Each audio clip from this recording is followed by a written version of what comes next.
آپ نے حضرت عمر سے فرمایا عمر تیرے زمانے میں ایک شخص آئے گا، اس کا نام ہوگا اویس، اس کا قبیلہ ہوگا مراد، اس کی شاخ ہوگی کرن، اس کا رنگ ہوگا کالا، قد ہوگا درمیانہ، اور ایک سفید نشان اس کے جسم پر ہوگا۔ جب وہ آئے تو تم اس سے دعا کرانا، علی تو بھی کرانا، عمر تو بھی کرانا، اور میں قسم کھا کے کہتا ہوں کہ اویس جیسوں سے دنیا بھر جائے تو عمر و علی کے ایک بدن کے بال کے برابر نہیں، لیکن اس کے ذریعے سے ایک پیغام آگے پہنچانا تھا۔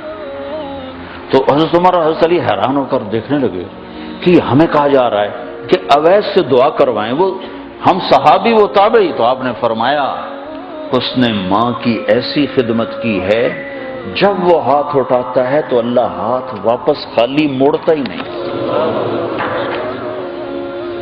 یہ پیغام پہنچانا تھا کہ ماں باپ کے آگے جھکو۔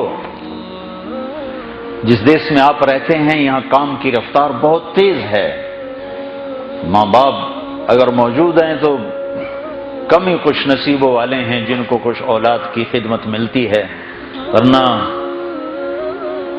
دیواروں کے ساتھ ہی زندگی گزر رہی ہوتی ہے۔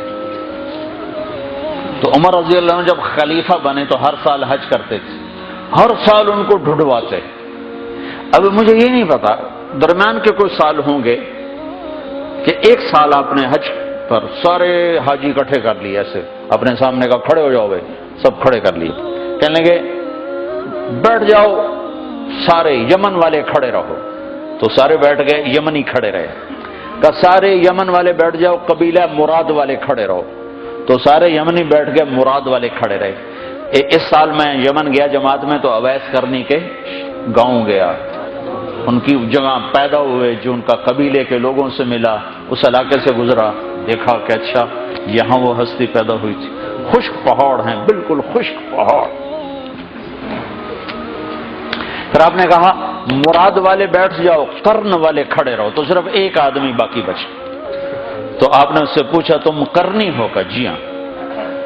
اویس کو جانتے ہو؟ کہ جانتا ہوں، میرا سگا بھتیجا ہے، میرے بھائی کا بیٹا، لیکن وہ تو تھوڑا پاگل سا ہے، آپ اس کا کیوں پوچھ رہے ہیں؟ تو عمر رضی اللہ تعالیٰ عنہ رونے لگے، کہا وہ نہیں، تو پاگل نظر آتا ہے۔ پھر آپ نے پوچھا کدھر ہے؟ آیا ہوا ہے حج میں ہے؟ کہ جی ہے۔ کدھر ہے؟ کہ جو اونٹ چرانے نکلا تھا عرفات کی طرف۔ تو حضرت عمر نے حضرت علی کو ساتھ لیا اور دوڑ لگائی اور پہنچے عرفات کی طرف، تو دیکھا تو ایک آدمی ایک کیکر کے درخت کے نیچے نفل پڑھ رہا اور اونٹ اس کے چاروں طرف چل رہے۔ تو یہ دونوں حضرات بیٹھ گئے، تو انہوں نے اویس نے محسوس کیا کچھ آ گئے لوگ، تو انہوں نے نماز مختصر کر دی، سلام پھیرا۔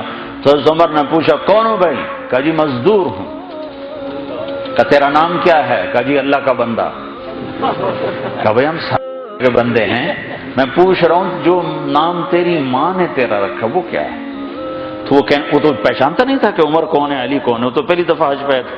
وہ کہنے لگا تم کون ہو میرا انٹرویو کرنے والے؟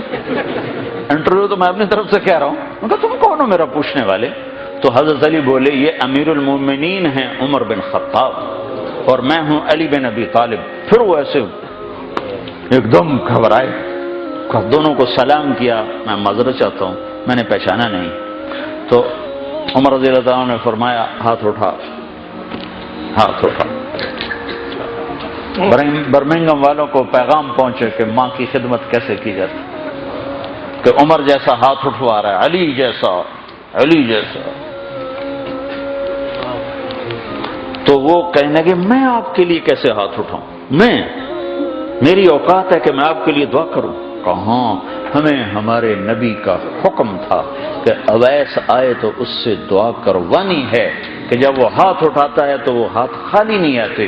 کس وجہ سے؟ تہجد، جہاد، تبلیغ، ذکر، تلاوت، تسبیح، حج، عمرے، نمازیں، روزے، ذکر، تلاوت۔